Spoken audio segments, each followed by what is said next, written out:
Baik, langsung saja Ibu serahkan kepada moderator kelompok dari konsep dasar kurikulum, yaitu Ade. Silahkan Ade untuk mengambil alih dan memimpin diskusi.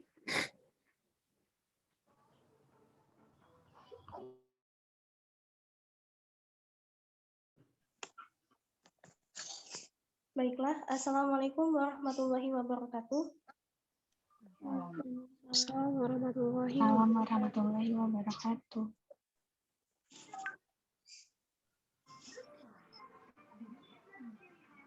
Kami dari kelompok 5 sebagai tim presenter yang beranggotakan saya sendiri Adi Maharani, yang kedua ada Ricky Fernando, yang ketiga ada Robiah Al-Adawiyah, yang keempat ada Zahra Hana Fadilah, yang kelima ada Fadilah Azhara, yang keenam ada Winda Putri Yulianti. Kami telah menyiapkan PPT, makalah, dan video presentasi yang kami harap teman-teman telah membaca dan menonton video tersebut. Namun di sini saya akan membacakan terlebih dahulu ringkasan atau benang merah dari materi kami, yaitu konsep dasar kurikulum.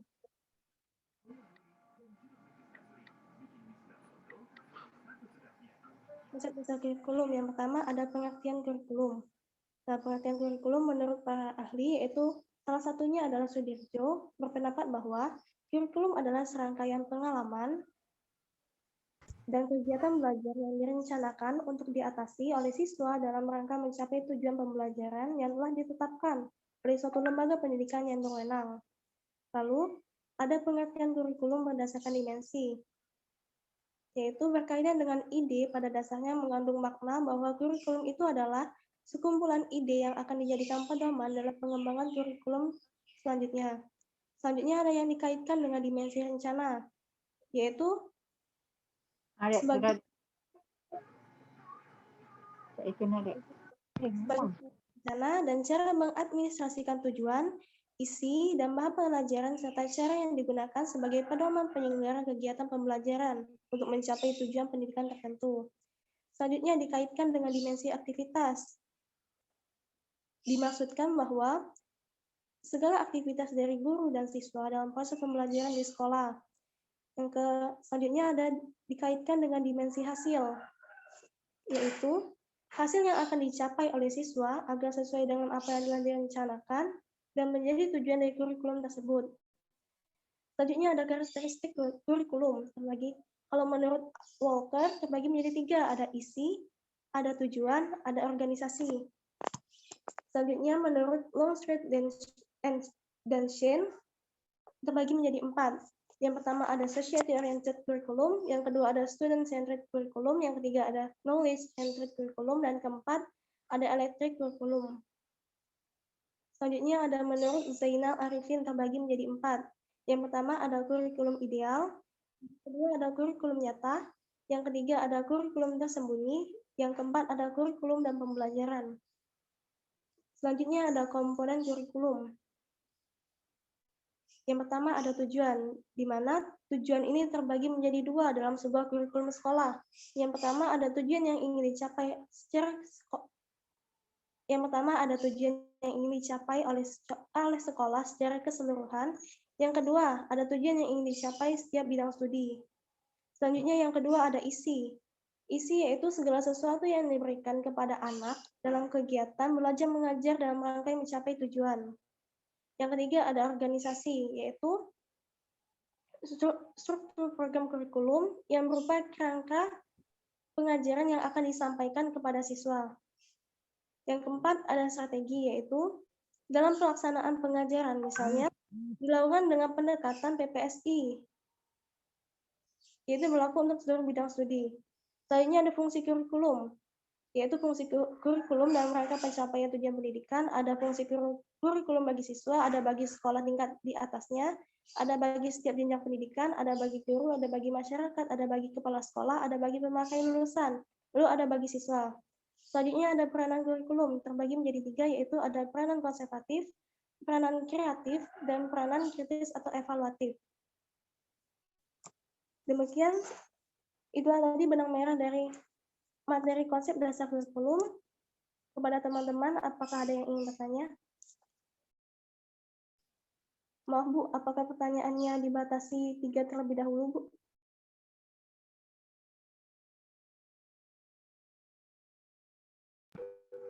Iya, boleh, silakan.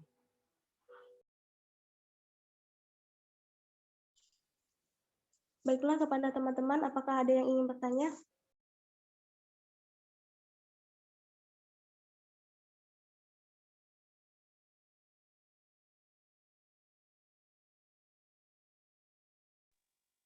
Tasya izin bertanya. Baiklah, kepada Tasya, saya persilahkan.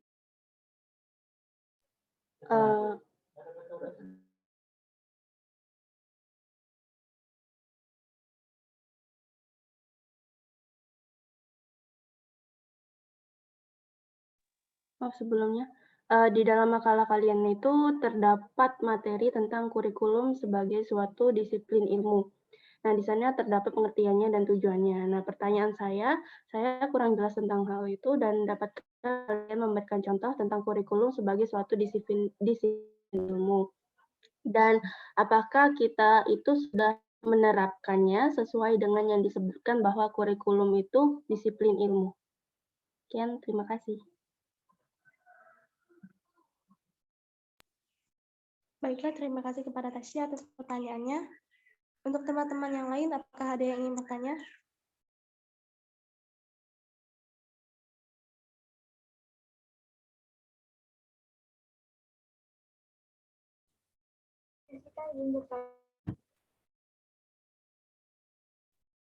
Baiklah, saya persilakan. Baiklah, terima kasih atas kesempatannya. Jadi, pada materi konsep kurikulum ini dipaparkan bahwa ada karakteristik kurikulum. Nah, kita ketahui bahwa saat ini kurikulum itu berubah-ubah kan?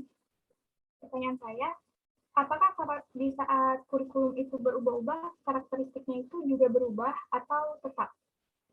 Dan terima kasih. Baiklah, terima kasih kepada Jessica atas pertanyaannya. Selanjutnya, kepada teman yang lain, apakah ada yang ingin bertanya?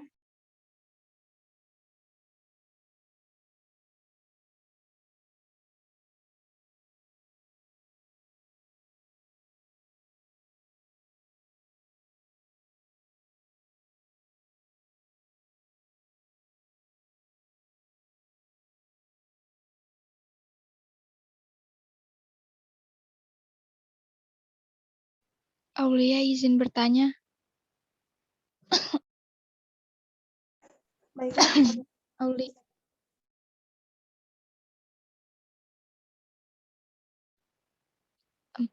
Saya izin bertanya, kan pada makalah kalian itu terdapat definisi kurikulum yang dikemukakan oleh para ahli kan.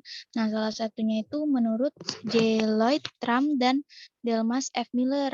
Nah, menurut mereka tuh kurikulum adalah segala hal yang dapat mempengaruhi proses pembelajaran dan termasuk metode mengajar, cara mengevaluasi murid, program studi, bimbingan dan penyuluhan, supervisi dan administrasi, serta hal-hal struktural terkait dengan waktu, jumlah ruangan, serta kemungkinan memilih mata pelajaran kan. Pertanyaan saya itu, metode mengajar yang seperti apa yang biasanya digunakan dalam pembelajaran pada kurikulum? Terus, apakah metode mengajar yang dipakai itu tuh akan efektif dan efisien dalam berlangsungnya proses pembelajaran, sehingga dapat mencapai tujuan dari kurikulum? Itu saja pertanyaan dari saya. Terima kasih.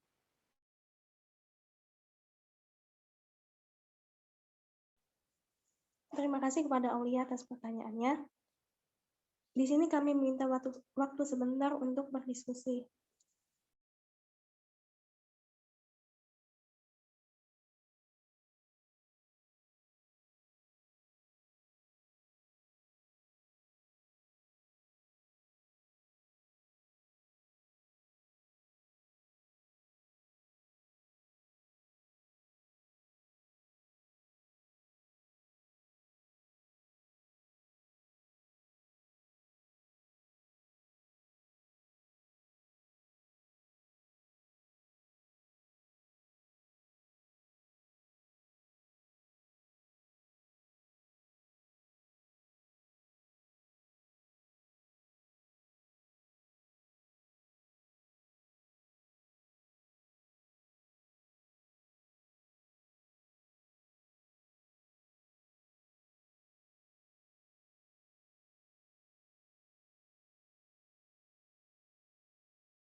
Baiklah, pertanyaan pertama yaitu dari Tasya Farisya Amelia yang akan dijawab oleh Fadila Azhara.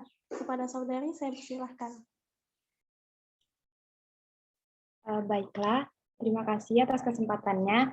Di sini saya akan menjawab pertanyaan dari saudari Tasya, di mana saudari Tasya bertanya tentang kurikulum sebagai suatu disiplin ilmu.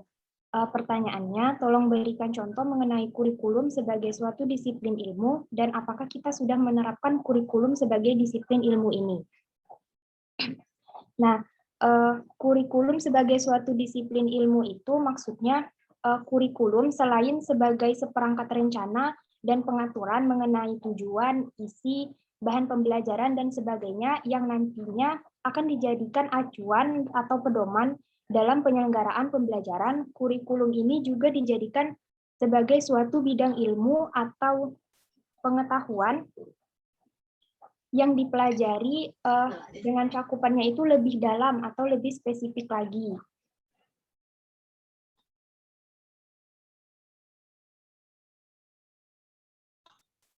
Yang dipelajari itu lebih dalam dan lebih spesifik lagi, bukan hanya sebatas gambaran umum dari kurikulum ini.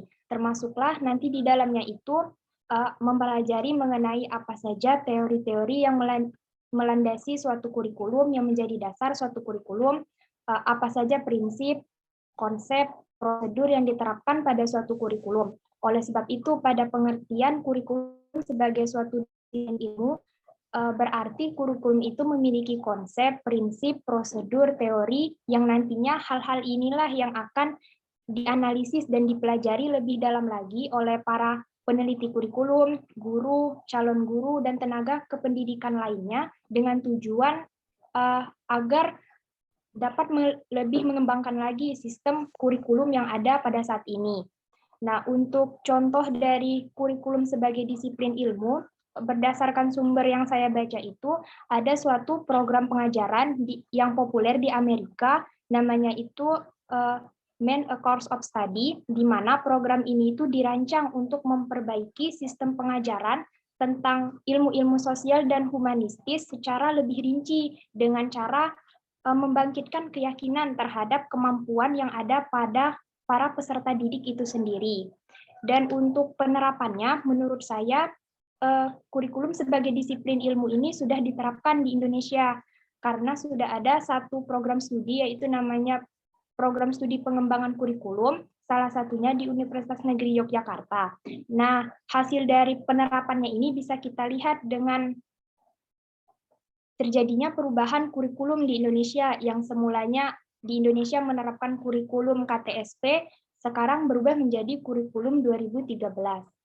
Sekian jawaban dari saya kembalikan ke moderator.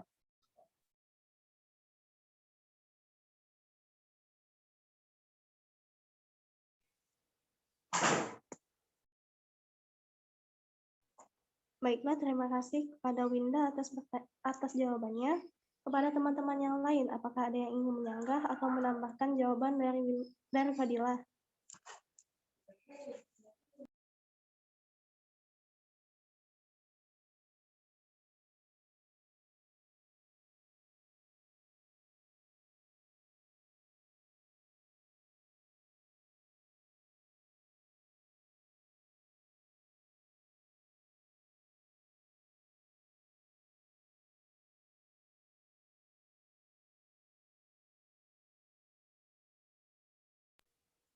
Baiklah, jika tidak ada, kepada Bu Iin atau Bu Novika, apakah ada yang ingin ditambahkan, Bu? Tidak, silahkan.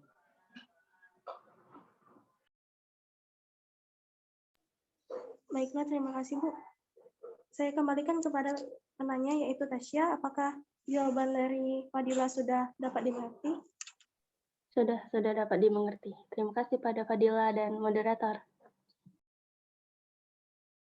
Baiklah, sama-sama. Selanjutnya,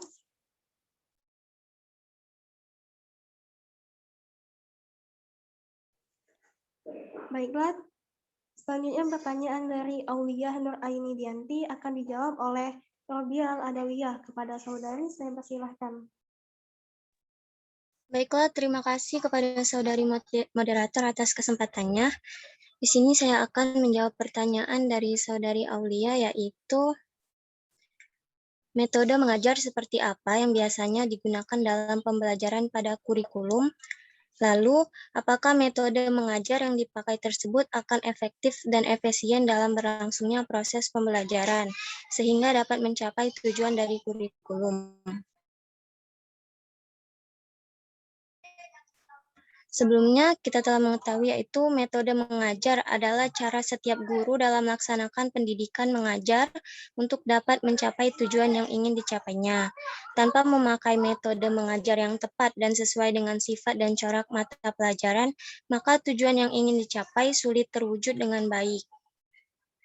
Nah, metode mengajar yang biasa digunakan dalam pembelajaran kurikulum, khususnya kurikulum 2013 yang digunakan sekarang ini, adalah metode inquiry, yaitu metode pengajaran yang berusaha meletakkan dasar dan mengembangkan cara berpikir ilmiah.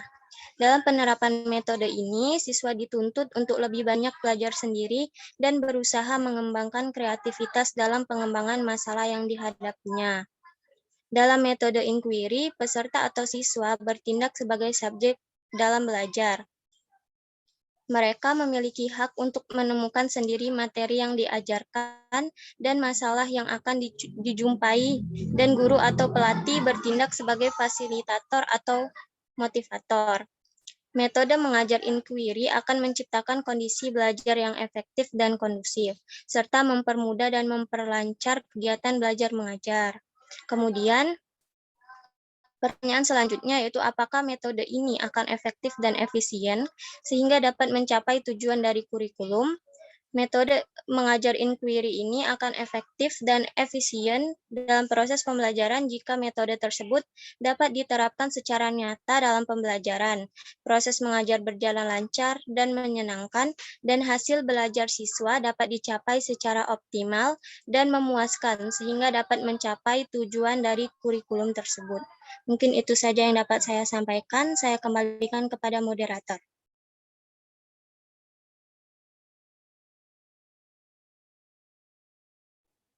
Baiklah, terima kasih kepada Robiah Al-Adawiyah atas jawabannya. Kepada teman-teman yang lain, apakah ada sanggahan atau tambahan untuk jawaban Robiah?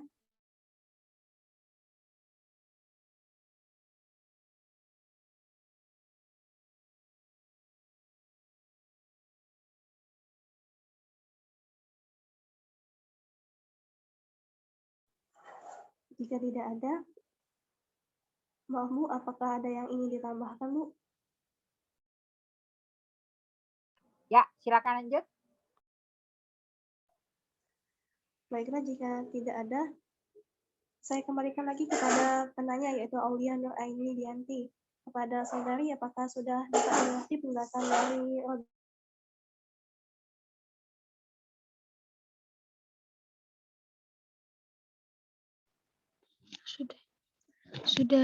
Sudah bisa dipahami. Terima kasih kepada Robiah dan moderator.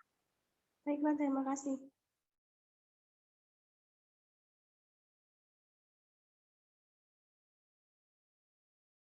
Terima kasih kepada Aulia atas pertanyaannya.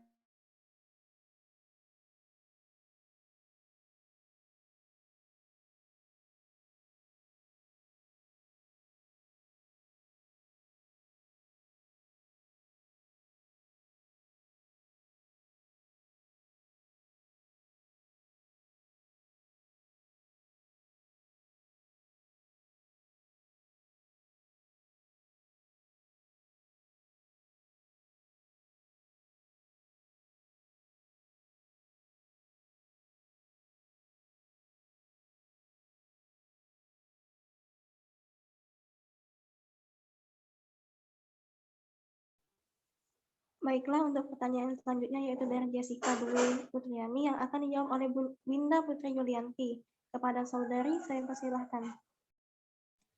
Baik, terima kasih atas kesempatannya. Di sini saya akan menjawab pertanyaan dari saudari Jessica yang ditanyakan bahwa diketahui kurikulum di Indonesia itu berubah-ubah.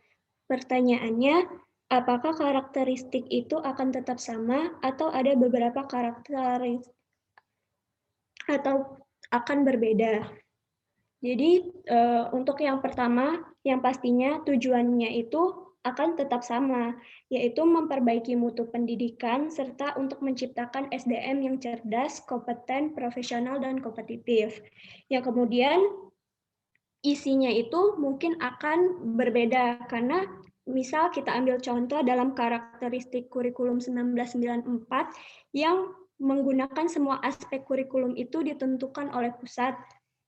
Tetapi pada saat kurikulum berbasis kompetensi itu dia juga aspeknya itu ditentukan oleh pusat dan otonominya. Kemudian juga KTSP itu ditentukan oleh pusat dan otonominya sendiri, kemudian kepala sekolah dan satuan pendidikan.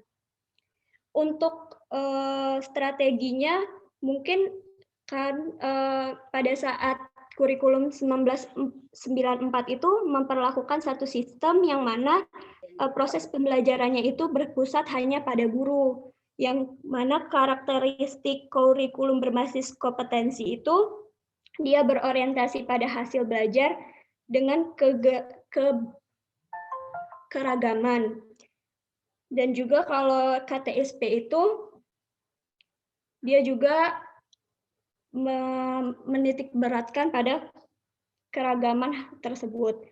Kemudian untuk penilaiannya itu menekankan pada kemampuan kognitif pada dulunya, yang sekarang telah menekankan pada proses dan hasil belajar itu sendiri. Jadi mungkin itu saja yang bisa saya sampaikan. Saya kembalikan ke moderator.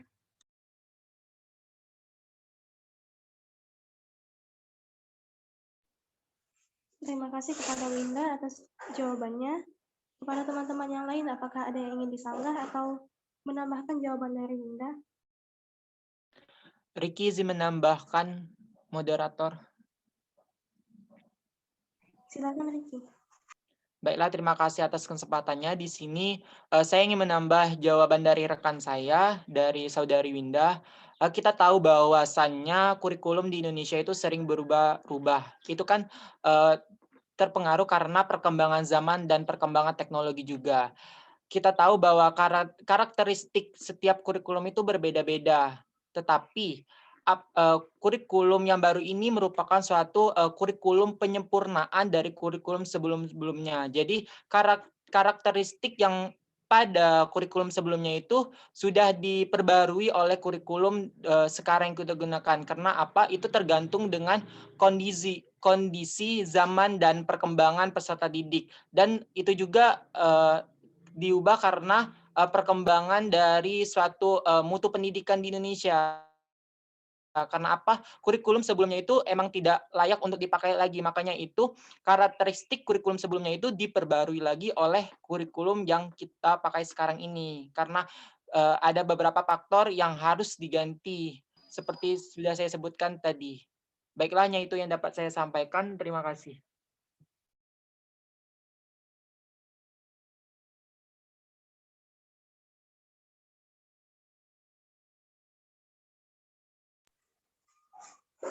Baiklah, terima kasih kepada Saudara Ricky atas tambahan jawabannya.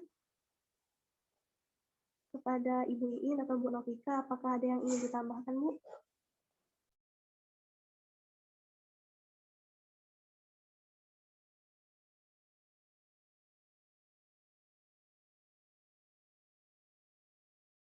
Ya, silakan dilanjut.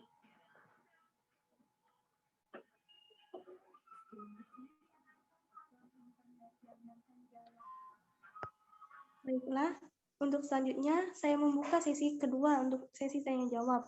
Kepada teman-teman yang ingin bertanya, saya persilahkan.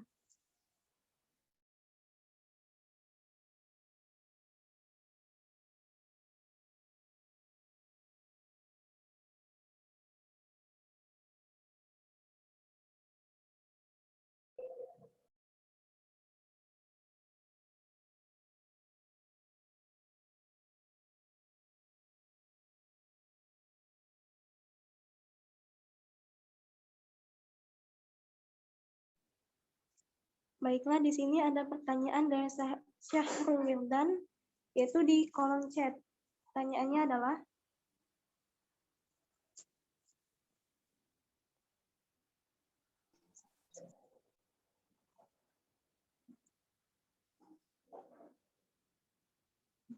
Perkenalkan, saya Sahrul Wildan, izin bertanya, tapi mohon maaf jaringan saya tidak stabil, jadi saya mohon izin bertanya. Melalui chat room pada makalah di bagian peranan konservatif dituliskan bahwa salah satu tugas pendidikan yaitu mempengaruhi dan membina perilaku siswa sesuai dengan nilai-nilai sosial yang hidup di lingkungan masyarakatnya. Pertanyaan saya ialah, bagaimana cara kita agar dapat mewujudkan tugas pendidikan seperti yang dijelaskan tersebut? Sedangkan hal yang terjadi di lingkungan masyarakat malah berbanding terbalik dengan tujuan yang ingin kita harapkan. Kemudian, apakah dengan hal yang dilakukan perilaku siswa akan tetap sama dengan nilai sosial yang berdampak langsung oleh lingkungan tempat tinggalnya? Sekian dari pertanyaan dari saya. Terima kasih. Itulah tadi pertanyaan dari saya, dan kepada teman-teman yang lain, apakah ada yang ingin bertanya? Saya Alia Zahra izin bertanya.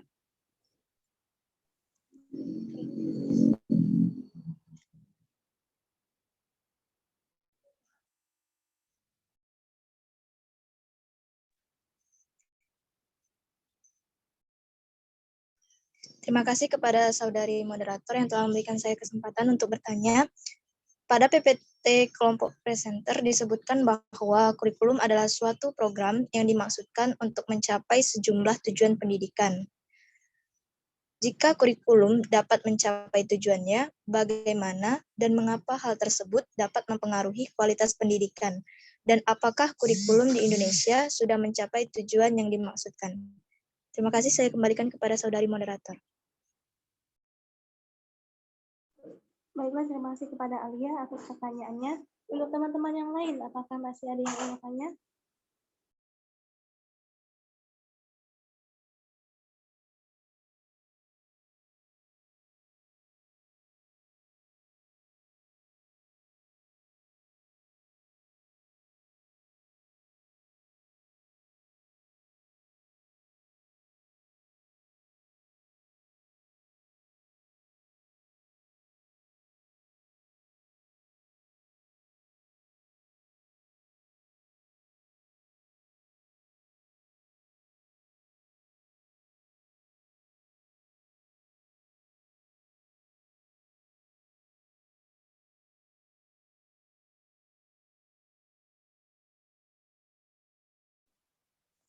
Baiklah, di sini di kolom chat ada pertanyaan dari Nabila.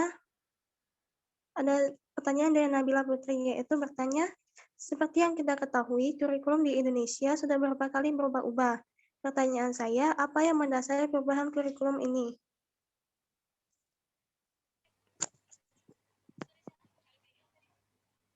Baiklah, terima kasih kepada Nabila atas pertanyaannya. Kami meminta waktu sebentar untuk berdiskusi. Terima kasih.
Baiklah, mohon maaf. Tadi saya lupa bertanya kepada Jessica. Kepada penanya Jessica Dwi Putriani, apakah jawaban dari Winda Putriyanti tadi sudah dapat dimengerti? Ya, sudah bisa dimengerti. Terima kasih. Terima kasih, saya mohon maaf sekali lagi. Selanjutnya, pertanyaan dari Syahrul Wildan yang akan dijawab oleh Zahra Hanafadila. Kepada saudari, saya persilahkan.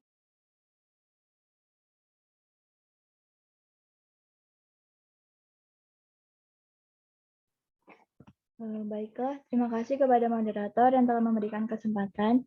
Di sini saya akan menjawab pertanyaan dari Sahrul Widan. Sebelum itu, saya akan mengulangi pertanyaan dari saudara Sahrul.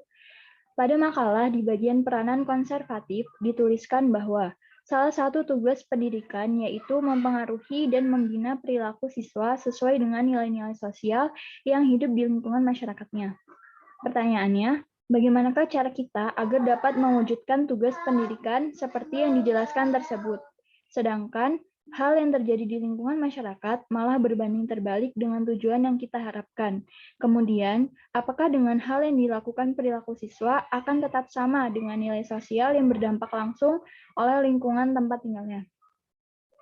Menurut saya, cara untuk mewujudkan peranan pendidikan yang bersifat konservatif adalah dengan menguatkan pendidikan karakter yang ada pada sekolah-sekolah. Pendidikan karakter sebaiknya diajarkan secara sistematis dalam model pendidikan yang holistik, menggunakan metode knowing the good, feeling the good, dan acting the good.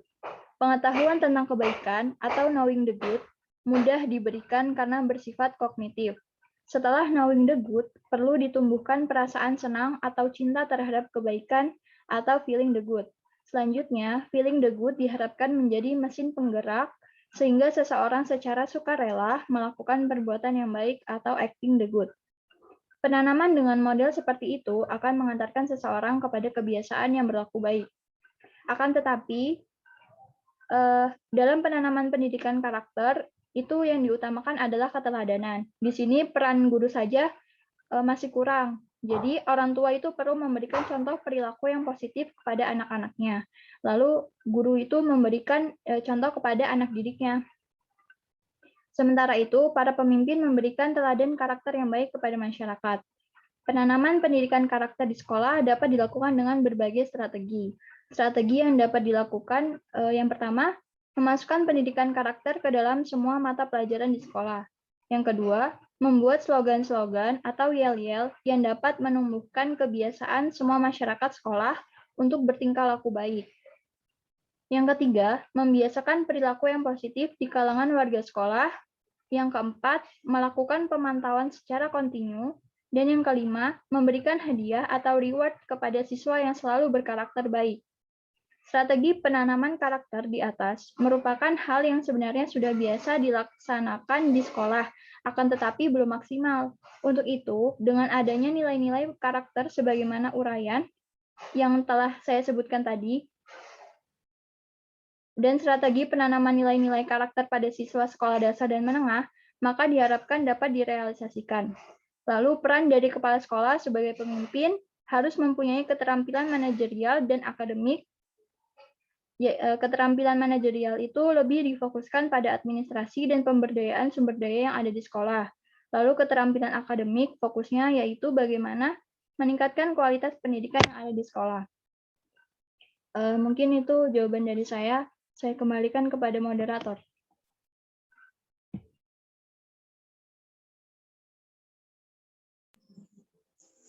Baiklah, terima kasih kepada teman-teman yang lain. Apakah ada yang ingin menyanggah atau menambahkan jawaban dari Zahra?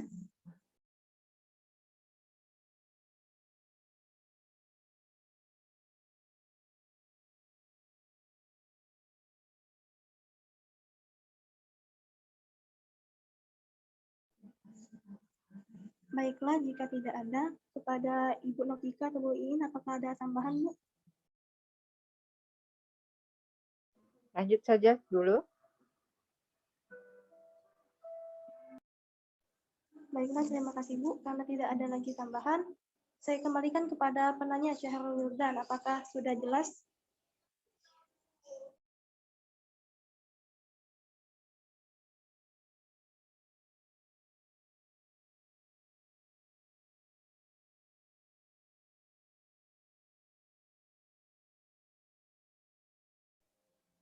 Di room chat Syahrul mengatakan sudah jelas. Baiklah. Untuk pertanyaan selanjutnya dari Alia Zahra. Alia Zahra akan dijawab oleh Ricky Fernando kepada saudara. Baiklah, terima kasih. Silakan saya untuk menjawab. Di sini saya akan menjawab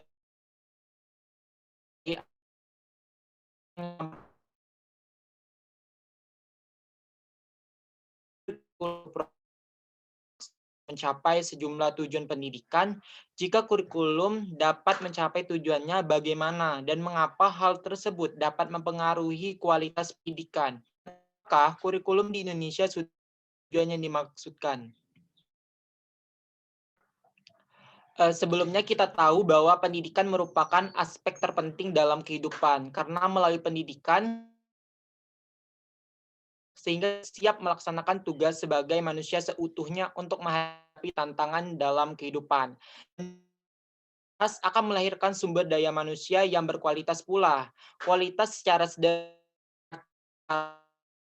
umum, secara objektif terhadap suatu input, proses, dan output yang terjadi di dalamnya.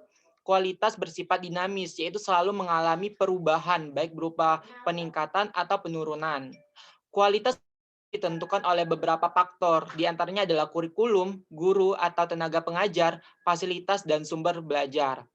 Kita tahu bahwa kurikulum sangat penting untuk menentukan kualitas pendidikan di suatu negara, karena di dalam kurikulum memuat 5 komponen utama, yaitu tujuan, materi, strategi, organisasi kurikulum, dan evaluasi. Kurikulum merupakan suatu kelengkapan sekolah untuk menunjukkan suatu kepada masyarakat bahwa sekolah tersebut memiliki identitas agar sekolah tersebut dinilai baik. Dan juga kurikulum dirancang dan disusun sebagai alat ukur siswa untuk mendapatkan hasil yang lebih baik agar dapat mengetahui sampai di mana batas kemampuan pengetahuan siswa dalam suatu pelajaran. Jadi melalui kurikulum, setiap negara akan merumuskan tujuan pendidikan yang ingin dicapai, merangkai bahan ajar yang akan digunakan dalam kegiatan belajar mengajar demi tercapainya tujuan pendidikan, membuat metode ampuh dan melengkapi peralatan yang digunakan dalam proses belajar mengajar, serta memeriksa keefektifan dan kemampuan kurikulum tersebut untuk diterapkan di dalam pendidikan. Kita tahu bahwa kurikulum yang sering berganti-ganti berdampak negatif pula terhadap dunia pendidikan, terlebih kepada peserta didik.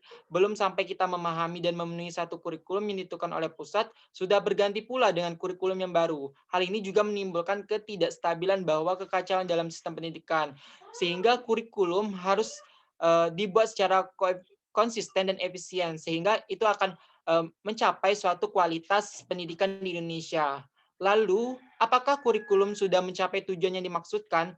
Menurut saya, sebuah proses akan memakan cukup banyak waktu di dalam menggapai kesempurnaan. Pasti banyak kendala kurikulum darurat di masa pandemi ini, Bu. Iya. Jadi kalau yang menurut yang Ricky baca itu kurikulum darurat apa?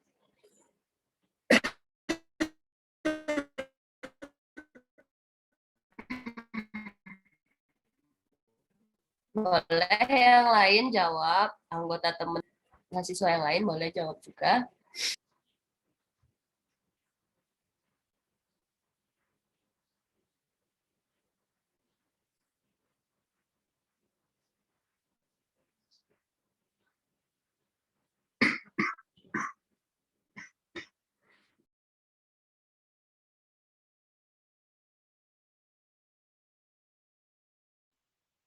Izin menjawab, Bu.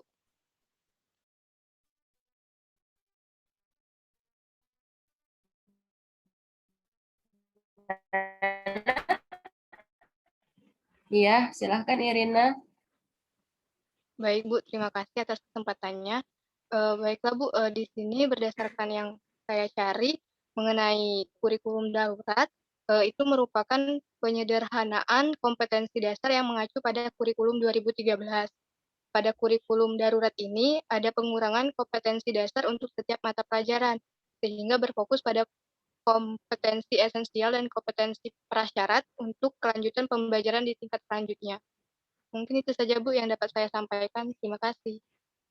Oke, makasih ya Irina. Berarti kurikulum darurat itu sederhananya dapat didefinisikan sebagai penyederhanaan dari kurikulum 2013. Diutamakan yang lebih dipentingkan gitu ya. Nah, terus bagi yang ada yang punya adik-adiknya masih sekolah? Ada, Bu. Ada ya? Ada Bu. Terus gimana melihat adik-adiknya tuh lebih pernah nggak sih mereka mengeluh lebih baik mana sih perubahan ketika kurikulumnya berubah ini lebih baik ke kurikulum kemarin sewaktu sebelum kurikulum darurat atau setelah kurikulum darurat?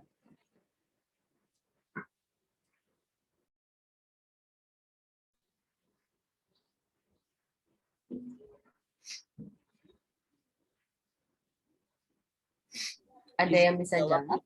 Ya, silahkan Ricky.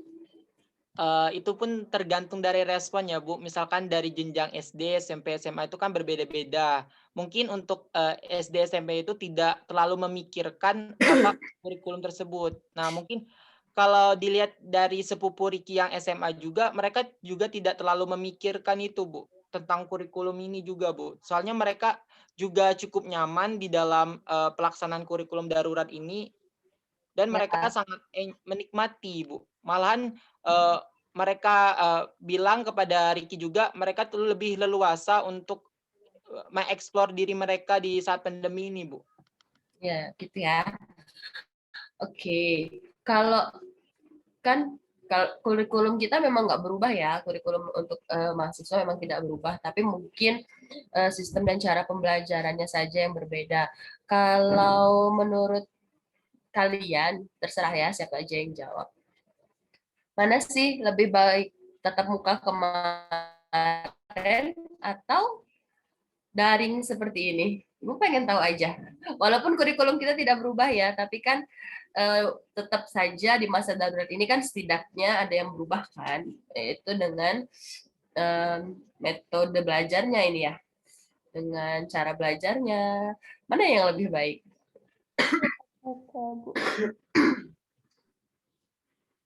Yang lebih menyenangkan yang mana?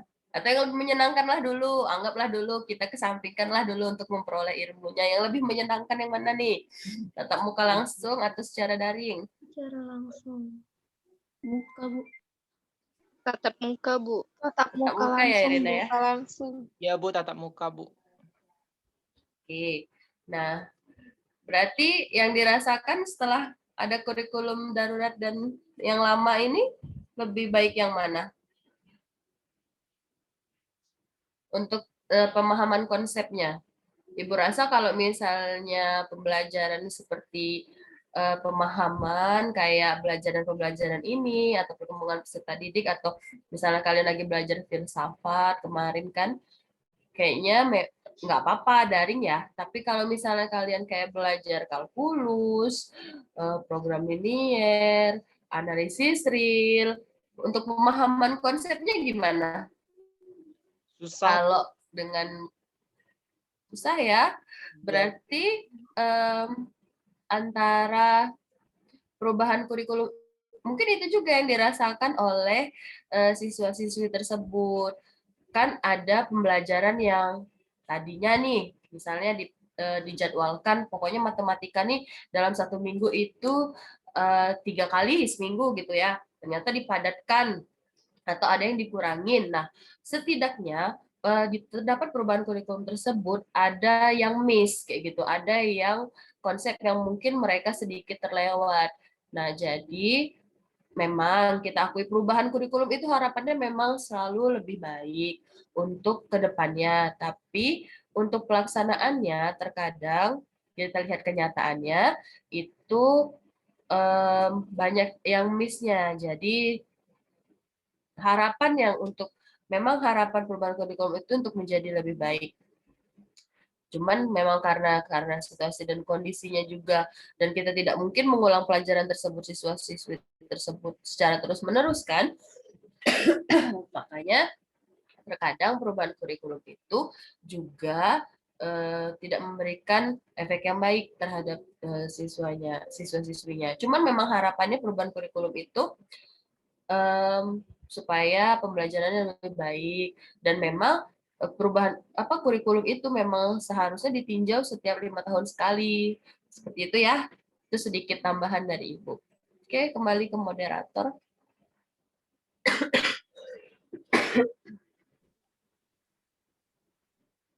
Baiklah, terima kasih Bu Novika atas tambahannya. Kepada Alia Zahara, apakah sudah jelas atas jawaban dari Riki dan tambahan dari Bu Novika tadi? Terima kasih atas jawaban dari Saudara Riki dan teman-teman serta penambahan secara langsung oleh Ibu Novika. Saya rasa sudah cukup jelas untuk pertanyaan dari saya. Saya kembalikan kepada moderator. Terima kasih.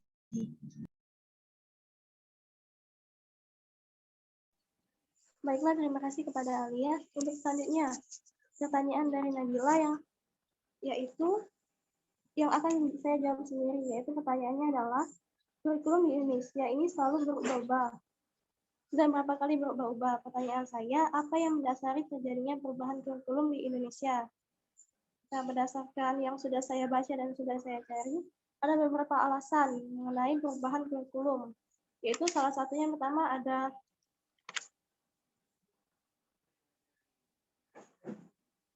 perkembangan zaman, dan terutama perkembangan industri dan produksi atau teknologi.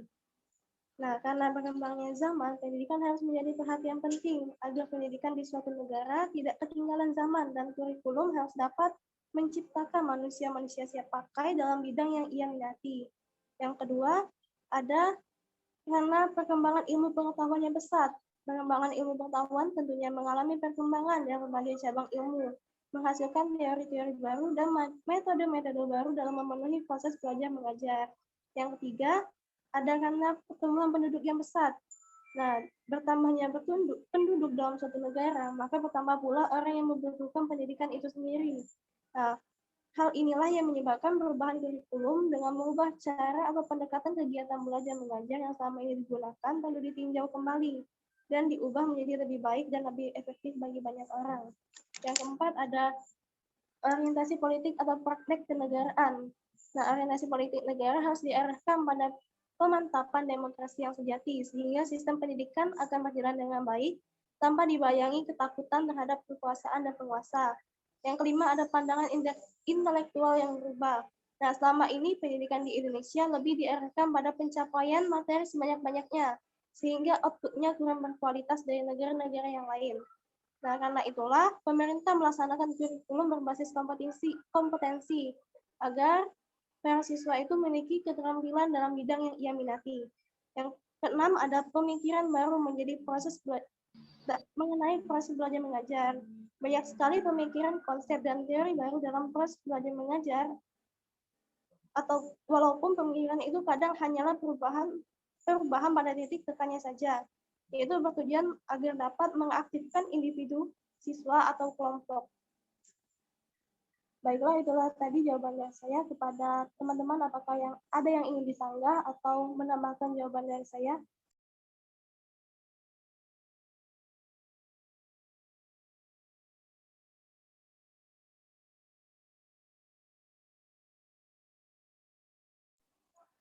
Baiklah, jika tidak ada, kepada Ibu Iin atau Bu Novika, apakah ada yang ingin ditambahkan, Bu? Ya, baik. Tadi sudah disampaikan oleh Ade tadi ya, bahwa perubahan kurikulum itu banyak yang menyebabkannya ya. Kalau yang baru-baru ini, seperti yang dikatakan Bu Novika tadi, adanya kurikulum darurat COVID-19, karena situasi yang tidak mendukung, maka diadakan perubahan dalam bentuk strategi pembelajarannya, model pembelajarannya, pendekatan pembelajarannya, kemudian evaluasinya juga ya, karena sifatnya yang darurat seperti ini. Kemudian kalau di sekolah-sekolah, kompetensi dasarnya juga hampir tidak semua kompetensi dasar itu bisa dicapai. Jadi ada beberapa kompetensi dasar yang dipakai dan ada juga yang ditinggalkan. Itu untuk saat ini. Kemudian pada kurikulum 13 itu penyempurnaan dari KTSP. Sebelum KTSP ada kurikulum yang lupa saya namanya apa. Nah, di sana perubahannya adalah apa? Perubahannya lebih menekankan bahwa pembelajaran itu lebih memperhatikan kompetensi apa yang harus dimiliki oleh seseorang siswa, ya, kompetensi baik kalau anak SD apa kompetensinya, kalau anak SMP apa, kalau anak SMA atau SMK juga apa, ya, berbeda-beda ya. Nah, oleh sebab itu perubahan kurikulum itu selalu terjadi tergantung situasinya. Sebelum KTSP ada kurikulum 2000 berapa itu ya? Tahun kurikulum 94 apa ya namanya ya. Nah, itu berubah lagi. Tahun 99 itu pernah terjadi yang namanya reformasi. BK Bu, sebelum KTSP KBK KBK ya, oke. Ya. KTSP, KBK ya, KBK jadi KBK lebih menekankan pada kompetensi. Nah, sebelum itu terjadi tahun 99 terjadi reformasi politik, reformasi di bidang ekonomi, terjadinya perubahan. Kemudian disusul akibat terjadinya perubahan politik disusul dengan terjadinya perubahan kewenangan, otonomi, ya. Di sana masyarakat meminta untuk dilakukannya otonomi daerah. Nah, pada saat otonomi daerah diberlakukan secara kepemerintahan, jadi kewenangan pemerintah pusat itu terhadap pemerintah daerah sudah berkurang. Ada beberapa sektor yang tidak lagi bisa dipegang oleh pemerintah pusat, namun bisa dikelola oleh pemerintah daerah. Ya. Nah, termasuk di dalamnya pendidikan yang masih dikelola dari pusat itu agama, itu masih dikelola, Kementerian Agama masih dari pusat. Kemudian Kementerian Kesehatan juga masih dari pusat. Tetapi pertahanan juga masih dari pusat. Tetapi untuk bidang pendidikan itu sudah sebagian kewenangan itu sudah diserahkan ke daerah, ya, termasuk dalam hal ini misalnya tenaga gurunya, ya. Kalau dulu gurunya adalah guru dari pusat, kalau saat ini gurunya sudah tidak lagi. Guru SMA itu dikelola oleh provinsi. Guru SD, SMP itu dikelola dan juga PAUD TK itu dikelola oleh pemerintah kabupaten atau pemerintah kota. Nah, kemudian lagi seiring dengan terjadinya perubahan adanya otonomi daerah, pemberian kekuasaan kepada daerah, kewenangan ya, kewenangan kepada pemerintahan di daerah. Begitupun juga kurikulum pun berubah. Kalau sebelumnya itu semuanya dari pusat. Cara ngajarnya ditentukan, materinya ditentukan, metodenya ditentukan. Hampir sama dari seluruh Indonesia itu hampir sama. Nah, semenjak adanya otonomi daerah, ya, maka pada tahun 2004 adanya KBK. Nah, di situ terjadinya perubahan kurikulum menjadi KBK itu karena apa? Karena terjadinya perubahan otonomi tadi. Guru sekarang harus menyusun sendiri materi yang mau diajarkan. Kalau sebelumnya guru tidak, guru tinggal dapat aja, ini, ajarkan ini. Itu kurikulum dari pusat. Kalau sekarang, kalau semenjak tahun 2004, kurikulum 2004 itu semenjak KBK itu pemerintah tidak lagi memberikan materinya mentah-mentah, tetapi hanya menuntut siswa taunya punya kompetensi ini. Siswa taunya nanti kalau sudah belajar matematika, anak SD tamat harus bisa ini. Kalau dia tamatan SMP harus dia bisa ini. Jadi gurunya diberi bertanggung jawab penuh. Mengapa? Karena guru lebih tahu kondisi siswanya seperti apa. Nah, itu terjadinya perubahan seperti itu. Begitupun kurikulum yang lainnya. Ya, selalu terjadi perubahan. Dan kurikulum yang baik itu harus ditinjau 5 tahun sekali. Harus ditinjau. Ya. Bagaimana di perguruan tinggi? Di perguruan tinggi lebih lagi. Saat ini Anda mungkin sudah merasa ini semester 2 ya? Atau semester 4? Semester 2, Bu. 2, Bu. Semester 2, oke, berarti belum sama sekali tatap muka ya, masih dalam tatap maya. Nah, pada saat tatap muka, ya, pada saat tahun-tahun sebelum pandemi ini tatap muka yang terjadi, dan pada saat sekarang sudah menjadi tatap maya. Kurikulumnya juga mengadakan penyesuaian, tapi penyesuaiannya baru secara teknis. Ya. Nah, untuk di sekolah ini sudah kedengaran bakal ada perubahan kurikulum tahun 2021. Tidak tahu apakah akan terjadi atau tidak. Ya. Hal ini disebabkan karena situasi. Ya. Nah, jadi perubahan-perubahan kurikulum ini selalu terjadi dan selalu terjadi. Kurikulum yang bagus harus ditinjau 5 tahun sekali.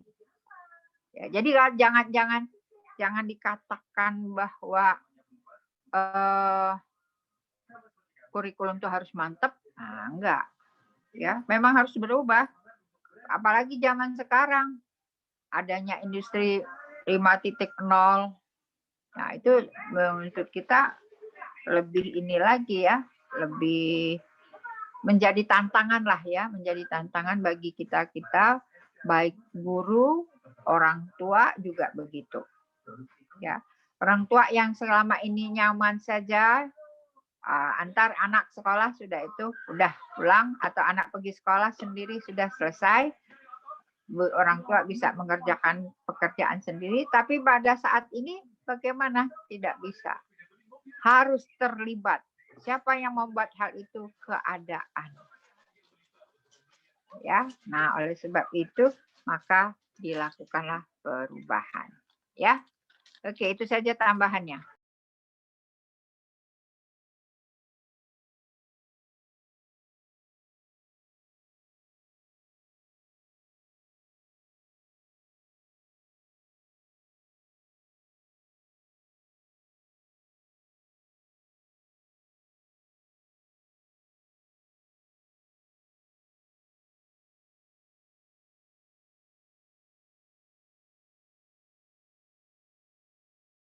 Ya, silakan moderator. Ini belum. Baik, terima kasih Bu atas tambahannya. Saya kembalikan kepada penanya yaitu Nabila. Apakah jawaban dari saya dan tambahan dari Bu Iin sudah dapat dimengerti?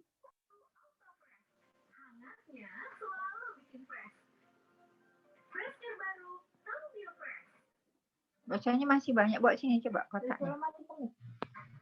Belum.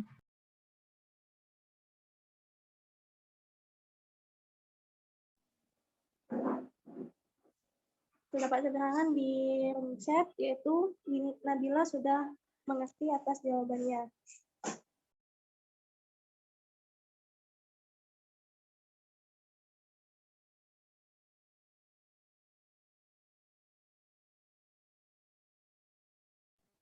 Mohon maaf Bu, ini pertanyaannya sudah dijawab semua Bu. Oke, kalau memang sudah tidak ada lagi, Bu Vika ada tambahankah? Cukup Bu Vika. Agak susah mau menjelaskan.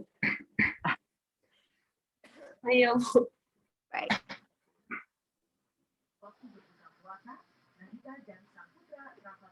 Oke. Silakan ditutup presenter. Kita tutup Bu ya. Presenter dulu Vika. Oh iya. Belum selesai. Presenternya dulu silakan ditutup.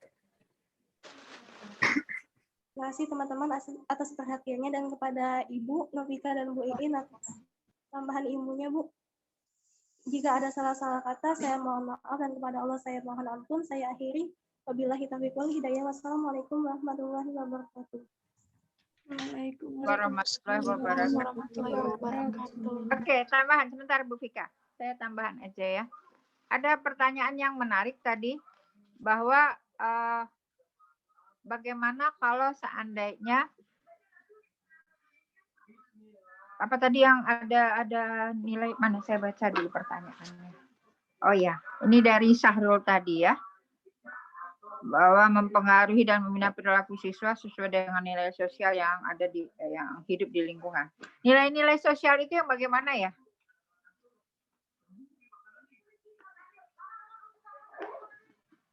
Nilai-nilai sosial itu yang bagaimana ya?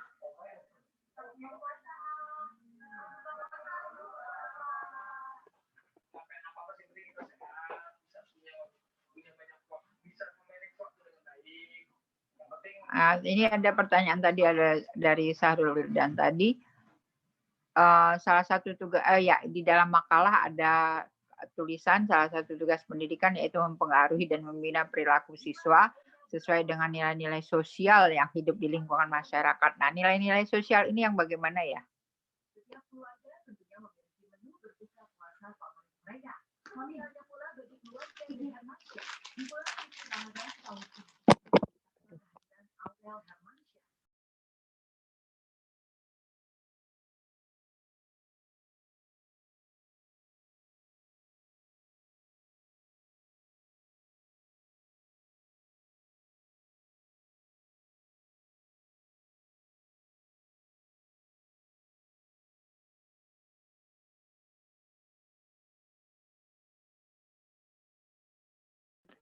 Izin menjawab, Bu.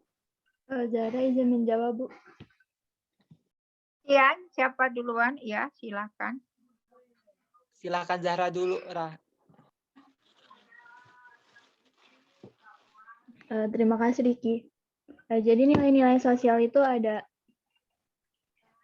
jujur, toleransi, religi. Nah, ya apalagi? Ya betul, jujur, toleransi, apalagi?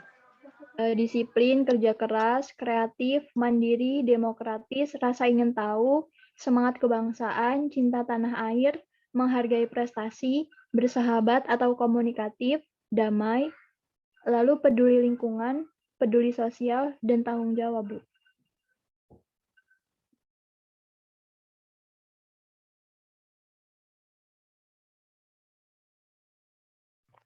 Oke, baik. Nah, itu ya. Riki apa Riki? Iya, Bu. Kurang lebih sama dengan Zahra, Bu. Ya, oke, baik. Nah, nilai-nilai sosial itu yang dimaksud ya, seperti contoh tadi. Jadi bagaimana kurikulum bisa memfasilitasi tumbuhnya nilai-nilai sosial itu pada anak-anak? Menurut saudara bagaimana caranya? Zahra izin menjawab lagi, Bu. Ya, boleh. Jadi kan sekarang itu dari SD, SMP, dan SMA itu ada pramuka, Bu. Dulu kalau di sekolah Zahra, waktu SMP sama SMA itu ada kegiatan pramuka yang kita itu ngebantu masyarakat, Bu. Entah itu membersihkan halaman lah, atau membantu mencuci piring. Jadi ada pekerjaan sosial yang kami kerjakan gitu, Bu. Oke, baik. Cara berkelompok. Oke, baik. Yang lain? Yang lain apalagi kegiatan-kegiatan yang bisa di dalam kurikulum Apakah memang ada kegiatan yang bisa mempengaruhi dan membina siswa? Untuk melatih bertanggung jawab, bagaimana kita melatih bertanggung jawab kepada siswa kita? Ayo, gimana?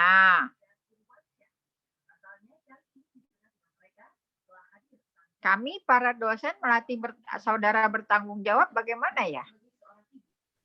Izin memberikan jawab. Izin. Boleh. Bentar, Pak Arman dulu. Arman dulu ya. Sebentar, Arman dulu. Silakan. Menurut saya, Bu, kalau sebagai guru itu memberikan tugas sebagai ketua kelas untuk menjaga kelas atau sebagainya, Bu. Oke, jadi siapa? Tanggung jawab. Oke, ya kalau dia jadi ketua kelas, berbahagialah dia yang menjadi ketua kelas karena dia dapat pelatihan untuk menjadi orang bertanggung jawab. Oke, kalau yang nggak jadi ketua kelas nggak bisa dong dilatih menjadi orang bertanggung jawab ya? Nggak bisa ya? Bisa nggak? Bisa, Bu. Bisa. Bagaimana caranya? Kalau Arman tadi, kalau ketua kelas dilatih menjadi orang bertanggung jawab. Misalnya dia bagaimana dia bertanggung jawab tentang apa ya? Misalnya kalau kebersihan sih bukan ya anggota kelas ya. Ketua kelas misalnya bagaimana dia memimpin, bertanggung jawab atas kepemimpinannya terhadap teman-temannya di kelas. Nah, kalau siswa lain bagaimana? Izin menjawab, Bu. Tadi ada yang perempuan, nanti Ki, gantian Ki. Iya, Bu. Izin menjawab, Bu. Ya, boleh. Ini, Bu, kalau menurut Irina, bertanggung jawab dalam misalnya mengerjakan tugas yang diberikan guru, Bu. Apa tugas diberikan guru tuh? Apa yang diberikan tugas oleh guru ya? Betul Irina, tapi apa? Wujudnya apa gitu? Yang nyata-nyata tuh apa? Izin belajar, Bu. Kenapa? Kenapa? Tugas apa? Tugas individu sama kelompok, Bu. Kan ya, kalau selesai kan dikasih PR. Kalau dia sudah dikasih PR, dia sudah berhasil atau tidak berhasil, pada saatnya dia harus kumpul. Nah, itu salah satu tugas melatih bertanggung jawab. Ya, melatih dia menyelesaikan tugas, menyelesaikan PR, itu adalah salah satu latihan bertanggung jawab. Ya, oke, Zahra benar ya. Jadi apa yang ingin diungkapkan Zahra benar. Jadi latihan bertanggung jawab itu bisa kita berikan setiap saat. Ya, pada saat seperti ini pun kami melatih saudara. Ya, latihan bertanggung jawab. Apa latihan bertanggung jawab? Latihan bertanggung jawabnya itu tadi. Saudara harus mencari materi, menyelesaikan tugas yang diberikan. Ya. Melatih disiplin. Nah, bagaimana melatih disiplin? Diberikan tenggat waktu tugas, Bu. Oke, mengumpulkan tugas pada waktunya, ya, tepat pada waktunya. Oke, ya itu ya, seperti itu. Itu adalah jadi wujud nyatanya latihan-latihan nilai-nilai sosial ini ya, dan mempengaruhi serta membina seperti itu. Jadi dia dilatih dulu, dilatih bertanggung jawab. Oke. Terus latihan bertanggung jawab itu tidak hanya sekali supaya ini tetap terbina, terus-menerus. Sehingga itu menjadi suatu kebiasaan. Nah, itu yang kita pelajari pada belajar pembelajaran. Kalau dia sudah terus-menerus menjadi suatu kebiasaan, maka sudah tertanam pada dirinya nilai-nilai sosial itu. Ya. Kemudian bisa tadi yang diberikan tadi, contoh latihan kepramukaan tadi, bisa juga melatih empati. Ya, bagaimana melatih empati terhadap orang lain. Ya. Nah, itu juga bisa dilakukan. Oke? Jadi bisa mencarinya, contohnya itu bisa dicarikan hal-hal yang sederhana, tidak usah terlalu tinggi-tinggi. Ya, sebenarnya realisasinya mudah. terjadi dalam kehidupan sehari-hari. Oke, itu saja yang bisa saya tambahkan, Bu Vika, teman-teman semuanya. Bu Vika, ada tambahan? Baik, terima kasih Bu In. Oke. Vika cukup Bu. Oke. Apakah ada yang masih mau bertanya atau masih mau dibahas? Tidak ada. Cukup Bu In ya? Ya, oke, cukup. Baik, baik, karena tidak ada lagi yang bertanya, berarti Ibu ambil kesimpulan bahwa kita telah paham akan kurikulum, konsep dasar kurikulum ini ya. Jadi yang namanya perubahan kurikulum itu memang diharapkan untuk membuat siswa-siswinya lebih baik ke depannya, dan juga mungkin ada penyesuaian terkait dengan kemajuan zaman yang tadi Bu In sudah kemukakan, ada di era 5.0, dan juga mungkin ada kendala-kendala seperti kita yang terjadi seperti ini, kan ada pandemi seperti ini, maka ada juga penyesuaian kurikulumnya. Maka dari itu perubahan-perubahan kurikulum itu memang pasti dirasa diperlukan, makanya pemerintah mengambil keputusan untuk melakukan perubahan tersebut. Seperti yang setelah dikemukakan oleh Bu In, kurikulum itu baiknya memang ditinjau 5 tahun sekali tadi ya. Oke, Ibu rasa kalian sudah cukup paham mengenai konsep dasar kurikulum, jadi nantinya kalian tidak kaget lagi, apalagi kalian nanti sebagai pendidik diharapkan mengerti tentang kurikulum tersebut. Tidak protes atau misalnya perubahan kurikulum ini terjadi gara-gara ini ya Bu In ya, misalnya protes nih berasal nggak suka gitu, tapi pasti kalau kalian sudah belajar tentang kurikulum nanti akan mengerti dan tidak semerta-merta langsung memberikan protes atas terjadinya perubahan kurikulum tersebut. Oke. Sekian ya perkuliahan kita hari ini. Semoga apa yang kita dapatkan hari ini bermanfaat, terutama untuk kita semua, Ibu sebagai pendidik dan juga kalian semua sebagai calon pendidik nantinya yang akan mendidik anak-anak kalian juga nanti. Semoga kita mendapatkan ilmu hari ini yang bermanfaat. Baiklah, untuk menutup perkuliahan kita hari ini, marilah sama-sama kita mengucapkan hamdalah. Alhamdulillah. Ibu dan Bu In minta maaf apabila terdapat salah kata di dalam penyampaian dan apabila terdapat kekurangan karena kesempurnaan hanya milik Allah Subhanahu wa taala. Demikian perkuliahan kita hari ini. Ibu akhiri dengan wassalamualaikum warahmatullahi wabarakatuh.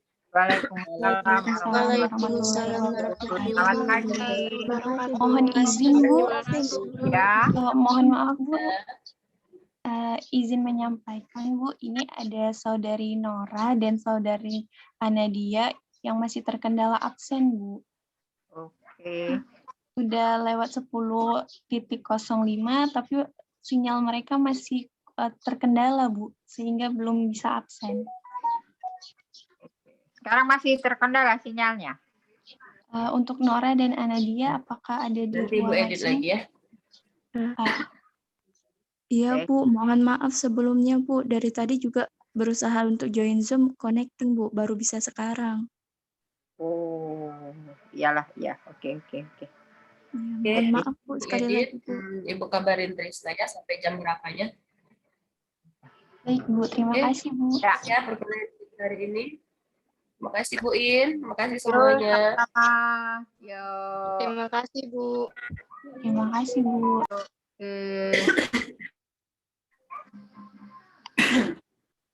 Izin live ya. Ya Bu. Iya Bu. Terima kasih Bu.